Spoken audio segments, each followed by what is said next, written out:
اب پرانے نظام کا بڑھاپا آ چکا ہے، اب پرانے نظام نے گرنا ہے اور نئے نظام نے کھڑے۔ کچھ چیزیں بڑی امپورٹنٹ ہیں، کچھ بندے بڑے امپورٹنٹ ہیں، جس میں سے ایک جو ہے اس وقت محسن نقوی صاحب جو ہیں وہ ایک لائم لائٹ میں آ رہے سب ہیں۔ بالکل محسن نقوی صاحب کا ذائچہ بہت اسٹرانگ ہے، لیکن میں نے ان کا بہت زیادہ دیکھا نہیں ہے۔ لیکن اس وقت اگر کوئی ذائچہ جن آئیکے کے بعد جن لوگوں کا 2-3 کا ذائچہ بہت اسٹرانگ ہو رہا ہے نا، ان میں آصفہ بھٹو بھی ہے۔ یس میں آ رہا تھا ان پہ، بلاول سے زیادہ۔ ہاں جی، آصفہ بھٹو کا ذائچہ بہت وہ اسٹرانگ ہے۔ آنکھیں بتا کے سر، وہ سر آصفہ کا بھٹو کا جو ذائچہ ہے نا، وہ وہ بی بی کے ذائچے سے بالکل الائن ہے۔ اللہ نے بی بی کا ذائچہ بالکل الائن ہے آصفہ سے، اور مجھے لگتا ہے کہ آصفہ جب آئیں گی تو پیپلز پارٹی متحد ہوگی، اور پیپلز پارٹی، اور میں مطلب ایک اچھا تعلق ہے ان سب سے، لیکن یہ ہے کہ مجھے لگتا ہے کہ کہیں نہ کہیں Bilawal is going to be obsolete۔ Bilawal پیچھے جائیں گے، آصفہ آگے آئے گی۔ اسی طرح پنجاب میں چینج آ رہی ہے۔ مجھے لگتا ہے حمزہ جو ہے نا، اس کا ذائچہ زیادہ اسٹرانگ ہے، ابھی بالکل وہ غائب ہے، بالکل بکس میں نہیں ہے اس وقت، بالکل سائڈ پہ اس میں اس کا ذائچہ آنے بھی زیادہ نہیں دیا اسٹرانگ جا ہے، رہا۔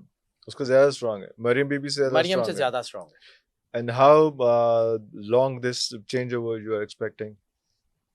Not سالوں کی much. گیم تو نہیں ہے، نہیں ہے اب اس میں، کیونکہ یہ تو سالوں کی گیم نہیں ہے۔ آپ نے سارا اسی سال میں کر دیا کہ اس میں اور اس کے بعد تو ٹرن اراؤنڈ ہونا ہی ہونا ہے۔ 26 جو ہے نا وہ 1 ہے، تو 26 اگر 1 ہے تو نئے آغاز کا بگننگ ہے پھر اس میں سے۔ تو پھر آخری 2 مہینے بہت ہی اہم ہے، اور بلکہ میں نے جب 2025 کا ذائچہ کیا تھا نا، ہاں جی، تو 2025 کا ذائچہ ہے 9، اور میں 92 کی انرجیز کو سمجھتا ہوں۔ فیبرری اور نومبر 2025 ڈیسائسو مہینے۔ فیبرری میں آپ نے دیکھ لیا کیا ہوا، فیبرری اور نومبر 2022 موسٹ ڈیسائسو، 2025 کے موسٹ ڈیسائسو۔ اچھا یہ بھی کہا جا رہا ہے مارچ اور اپریل کو بڑا امپورٹنس دی جا رہی تھی ان دنوں میں۔ مارچ اور اپریل جو ہے نا، یہ چیزیں بدلتی ہیں۔ فرسٹ جو ہے نا فرسٹ کوارٹر جو میں نے آپ کو 26 جو ہے نا وہ کہا ہے کہ مارچ اور اپریل میں فائنینشیل اسٹیبلٹی، ہم اس کو سمجھتے ہیں جب نمبرز کو پڑھتے ہیں نا، تو یہ چیزیں آہستہ آہستہ ہوتی ہیں، سٹیجز ہوتی ہیں نا۔